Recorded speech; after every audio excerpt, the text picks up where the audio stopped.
Bombo International News. Kinumpirma ni US President Donald Trump na tinamaan ang daan-daang targets sa Iran sa nakalipas na 36 na oras mula nang ilunsad ang Operation Epic Fury. Sa binahaging video ni Trump, inilarawan niya ang naturang pag-atake bilang largest, most complex at most overwhelming military offensives na hindi pa anya nasasaksihan ng buong mundo. Ayon kay Trump, kabilang sa mga tinamaang targets ay ang mga pasilidad ng Revolutionary Guards at Iranian air defense systems. Narito pa ang pagkumpirma ni US President Donald Trump. Over the past 36 hours, the United States and its partners have launched Operation Epic Fury, one of the largest, most complex, most overwhelming military offensives the world has ever seen. Nobody's seen anything like it. We have hit hundreds of targets in Iran, including Revolutionary Guard facilities, Iranian air defense systems. Just now it was announced that we knocked out 9 ships plus their naval building, all in a matter of literally minutes. Muling kinumpirma rin ni Trump na napas lang ang Supreme Leader ng Iran na si Ayatollah Khamenei na inakusahan ng US President na responsable sa likod ng pagpatay ng libu-libong inosenteng individual sa maraming mga bansa.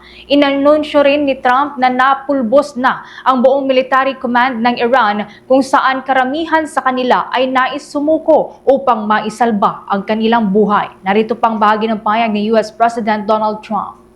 Iran's formerly supreme leader, Ayatollah Khamenei, is dead. This wretched and vile man had the blood of hundreds and even thousands of Americans on his hands and was responsible for the slaughter of countless thousands of innocent people all across many countries. Last night, all over Iran, the voices of the Iranian people could be heard cheering and celebrating in the streets when his death was announced. The entire military command is gone as well, and many of them want to surrender into saving their lives. Nagbabala naman si Trump na posibleng lumobo pa ang US casualties kasabay ng pagpapatuloy ng kanilang combat operations hanggang sa makamit ang lahat ng kanilang layunin.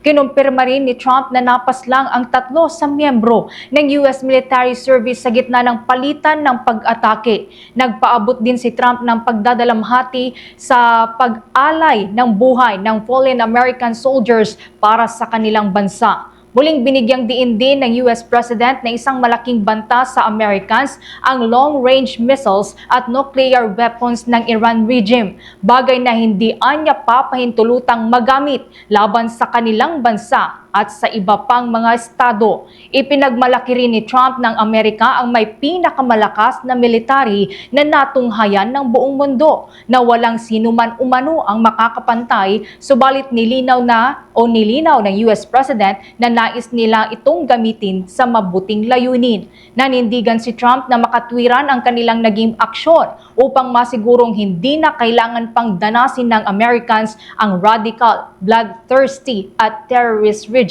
ng armado ng nuclear weapon.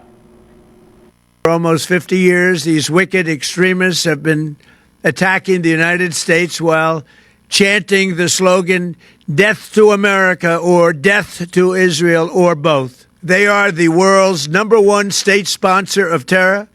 We are the world's greatest and most powerful nation, so we can do something about what they do. These intolerable threats will not continue any longer. I once again urge the Revolutionary Guard, the Iranian military, police, to lay down your arms and receive full immunity or face certain death. It will be certain death. Won't be pretty.